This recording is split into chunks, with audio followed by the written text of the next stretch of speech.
திருமண நிகழ்ச்சி என்று வரும் பொழுது அதில் இருக்கக்கூடிய அந்த சம்பிரதாயமான இந்த வைதிக நிகழ்ச்சிகளிலே முதல் நிகழ்ச்சியாக துவக்குவதுன்னு சொல்லி பார்த்தோம்னா அது அந்த பந்தல் கால் முகூர்த்தம் தான். அதுவும் எப்ப நடனம்னு சொல்லியிருக்கா தெரியுமா? அதிகாலை பொழுதிலேன்னு சொல்றா.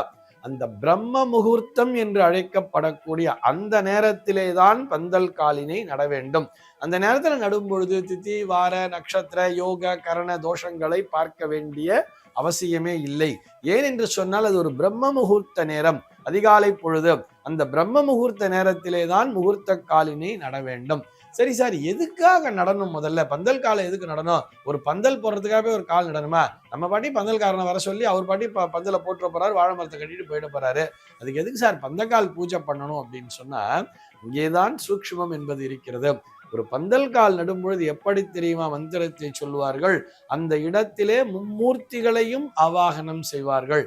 அந்த பந்தல் காலை முதல்ல என்ன பண்ணுவான்னு சொன்னா, முத நாளே இந்த பந்தல் போறவர்கிட்ட சொல்லி ஒரு முகூர்த்த கால் நடனம்ப்பா, ஒத்தப்படையில கணு இருக்கிற மாதிரி அந்த கண்ணுன்னு சொல்றா இல்லையா, அதுல 5 கண்ணு 7 கண்ணு 9 கண்ணு இருக்கிற மாதிரி நீங்க இந்த கண்ணு இருக்கிற மாதிரி கொண்டு வந்து கொடுத்துருங்கோ.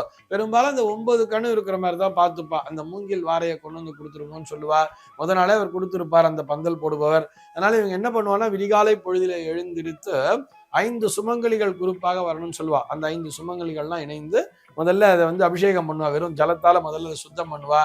அதற்கப்புறம் பால் அபிஷேகம், தயிர் அபிஷேகம், பஞ்சகவ்யத்தினால் சுத்திங்கிறா. பஞ்சகவ்யம்னு சொன்னா பால், தயிர், நெய், கோமயம் மற்றும் சாணம், கோதுடின்னு சொல்லக்கூடிய சாணம். இந்த 5 நாளுமே அதற்கு அபிஷேகத்தினை செய்வார்கள்.